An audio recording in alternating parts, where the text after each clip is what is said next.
In this video, we will begin a new series of Computer Science IGCSE, where I will start with Topic 1, Data Representation, Lesson 1.1, Number Systems. Okay, so this is sheet number 1, and we will build up all the way to completing the syllabus. Okay, so our first topic is number systems, and in computer science, or in our syllabus in computer science, we have three numbering systems: the binary system, the denary system, and the hexadecimal system. Okay, now the binary system is the basic building block in all computers because it only consists of ones and zeros. Okay, why do computers use the binary system? Well, there are multiple reasons. First of all data must be converted into a binary format to be produced by the computer. Okay, why? Because computers are using binary data for all operations, so all data must be converted into a binary format to be understood by the computer. Bits. Now, bits is the short form for binary digit. Okay, it is the smallest unit of data a computer can use, either in the form of a single zero or a 1. Bits can be grouped from longer units of data like bytes, kilobytes, and etc. Okay, now let's have a look at some in-depth explanation into the binary, denary, and hexadecimal systems. So the binary system is a base 2 numbering system, hence it only has two values, the 0 and the 1, and it can be used in this system to represent all digits.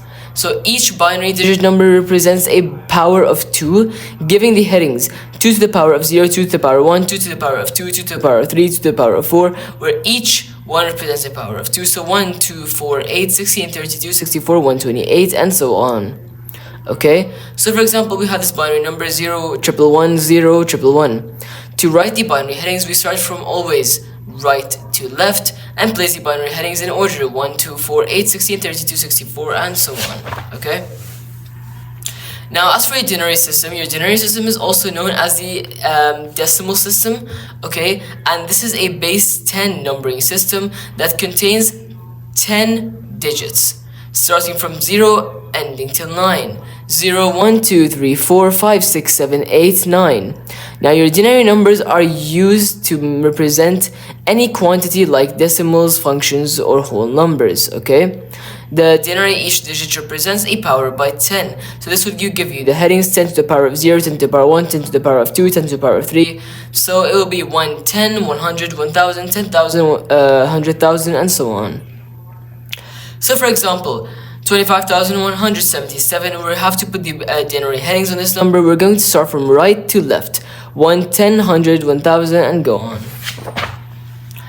As for, as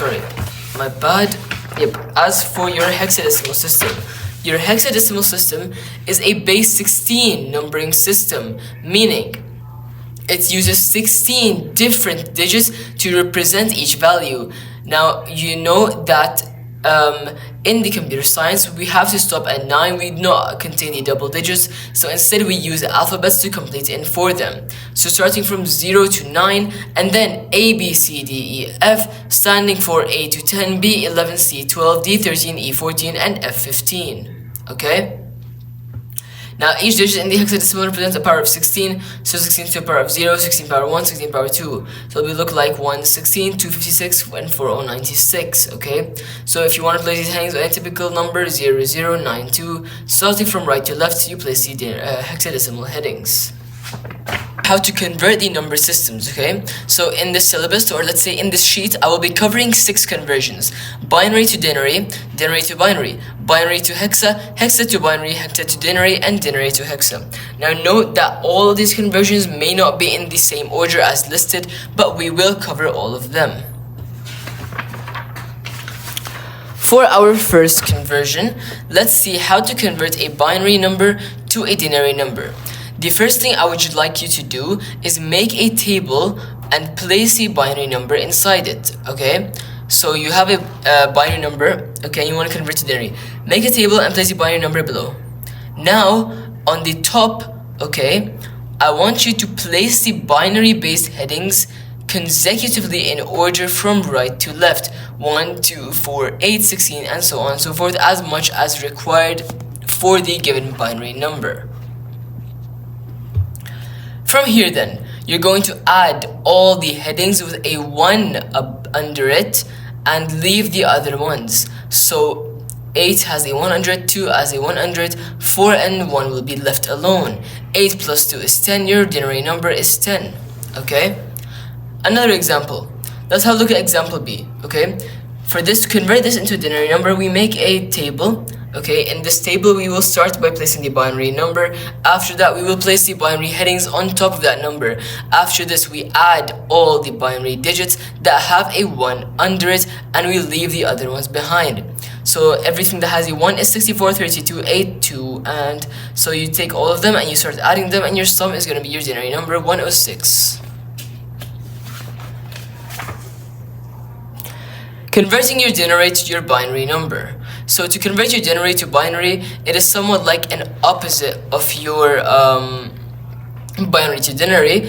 Again, you're going to start off by making a table, placing the binary headings on top first. Then put 1 under all the binary heading numbers that add up to give you your denary number, and put 0 in the relevant other ones.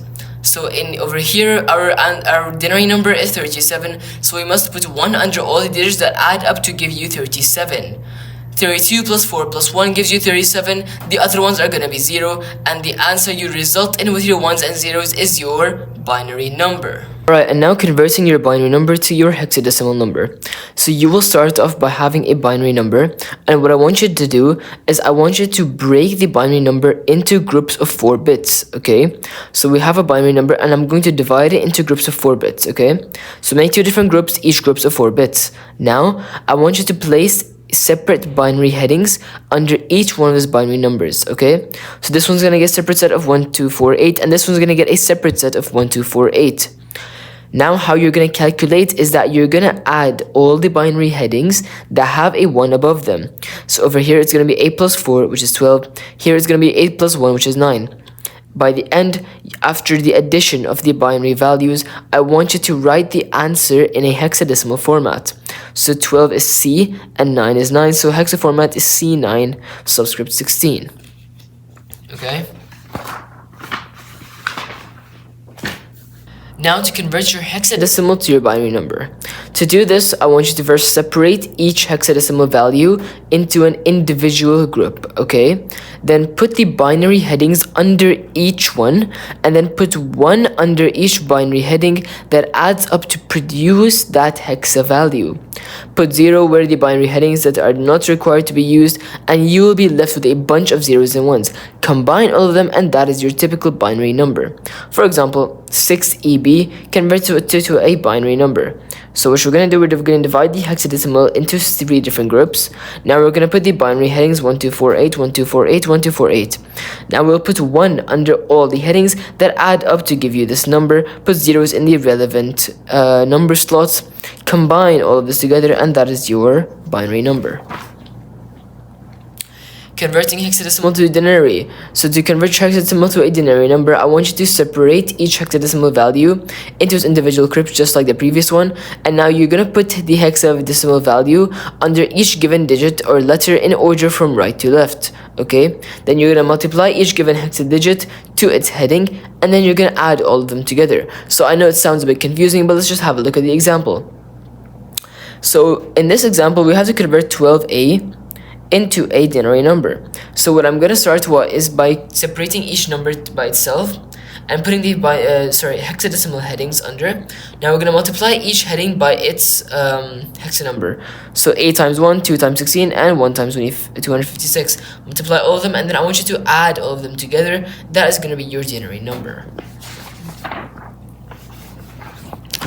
As for the last part of our conversions, we're going to look at how to convert the denary to the hexadecimal. This one is also quite relatively easy. Okay, so first you're going to use the steps to convert this number from the denary to the binary form, and then from binary you're going to convert it to hexadecimal. It's gonna look something like this. So you're gonna start off with 27, okay? Now we need 27 in your hexadecimal format. So I want you to convert it into a binary number first. Make the table, put the headings, put 1 under each heading that adds up to give you this binary number, and then just get this number. This is your binary number. Divide it into 2 parts, each one of 4 bits. Put the binary headings under it and add each one that has a 1 above it. So 1 and 11. 11 is B, so 1B. Alright? That is it for your conversions, and now we're gonna have a look at how to perform operations with binary numbers. So as for 2-digit addition in binary numbers, we have 4 basic rules, okay? If you don't know what a carry is basically the overflow digit, okay, that it gets overflowed after the last calculation performed in the calculating part, and it just does not come into your answer. So your 4 rules are gonna be binary addition, okay, sum and carry. Yeah, so we're gonna look at some 4 rules. So first one, 0 plus 0 is gonna give you 0 and a carry of 0. 0 plus 1, 1 carry 0. 1 plus 0, 1 carry 0, and 1 plus 1, 0 carry 1. So basically, if it's if it's 0 and 0 and 1 and 1, the answer is 0, okay? If it's 0 and 1 or 1 and 0, the answer is 1, okay? And carry is 0 in all cases, carry is 1 when it's 1 plus 1. Alright, let's have a look at a small example here. 0 plus 0 is 0 carry 0. 1 plus 1 is 0 carry 1. 1 plus 1 again is 0 carry 1. 1 plus 1 again 0 carry 1, and this one is going to be your overflow or your carry down. Okay. Now let's have a look at how to perform this with 3-digit numbers, okay? So personally, it's not really that hard. It's basically the exact same thing in ruling. Okay, if you see 3-digit numbers, just cancel one of the uncommon digits out of it and it's going to become a 2-digit addition, and then you can just perform the calculation. Okay, so 0 plus 0 plus 0 is the same as 0 plus 0, 0 carry 0. 0 plus 0 plus 1 is the same as 0 plus 1, 1 carry 0. 0 plus 1 plus 0, again the same as 1 plus 0, which is 1 carry 0. 0 plus 1 plus 1 is the same as 1 plus 1, 0 carry 1. 1 plus 0 plus 0 is 1 plus 0, 1 carry 0, and so on, and you can just complete the calculation. Okay, so I'm gonna do one example over here. 1 plus 1 plus 1 is 1 carry 1. 1 plus 1 plus 1, 1 carry 1. 1 plus 1 plus 1, 1 carry 1. 1 plus 1, 1 plus 1, 1 carry 1. 1 plus 1 plus 1, 1 carry 1. 1 plus 0 plus 0, 1 carry 0. Okay. Coming to the overflow. Overflow is basically an error that occurs when the result of the binary addition exceeds the maximum value that can be represented. In simple words, it is technically just the extra carry 1 bit that causes the sum of adding 2 binary numbers to become larger by just 1 bit. Okay? So basically, yeah, this is the overflow. Yep, the one that comes down. Okay, moving on to, why do we need the hexadecimal system? So the hexadecimal system is something very crucial for scientists. There are 4 major reasons to define this. The first of all is that the hexadecimal digits helps to represent in 4 binary digits, okay? And it is numbers with more bits are of course more prone to errors when they are being copied, so it of course reduces the number of bits per binary number, and the more bits in binary number, the harder it is to understand, read, and cope with. So hexadecimal is easier for humans to remember, cope, and work with. Now there are 4 separate uses of the hexadecimal system.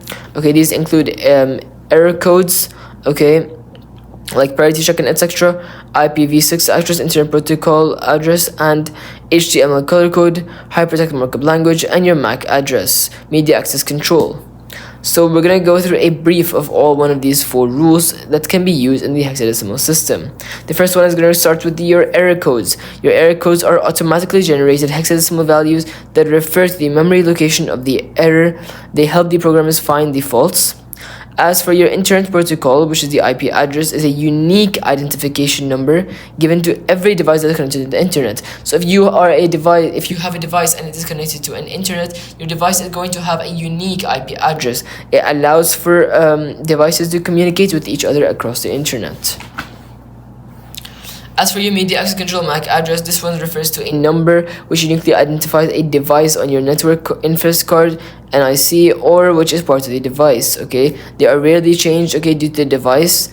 And the structure of the MAC address basically contains of 4 bits shown as 6 groups of 2 hexadecimal digits. Okay, so it's gonna look something like this. Okay, so it's basically 1, 2, 3, 4, 5, 6. Okay, so we have 6 groups and each one contains 2 hexadecimal digits. Okay, now the first half is going to be your identity or code number or the manufacturer of the device. The second half is going to be the serial number of the device.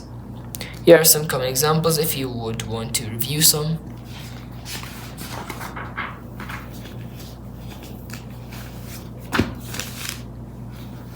As for the last one, we have your hypertext markup language. We will study more about this one in topic 3. More about hardware. So this is a markup language that is used for the presentations and writing and developing of web pages. HTML uses tags to use brackets, okay, and whatever is written between the tags is called a heading number. Okay, so basically it is a markup language used for presentations and writing developing web pages. Okay, last part of this tree is going to be your logical binary shifts. You can move the binary digit to the left or to the right. Okay, we will be starting with the shift to the left. The shift to the left is relatively easy. Okay, you just have to cancel 1 0 or just replace it and just put 1 0 here and continue the order. Okay, so whatever your digits for 1 0, continue the order as one place. If you want to shift 2 places to the left, put 2 zeros and continue the order as it is. 3 places, put 3 zeros, continue the order as it is. Shifting to the right, cancel 1 from here, then from the left to right, put 1 and go. If you want to shift 2 digits to the right, cancel 2 from here, put the 0 here and go. Okay, so it's gonna be something like that. And basically, there is one last example in the last page, but it's alright. So that was it for topic 1, data representation, numbering systems of Cambridge Computer Science 0478.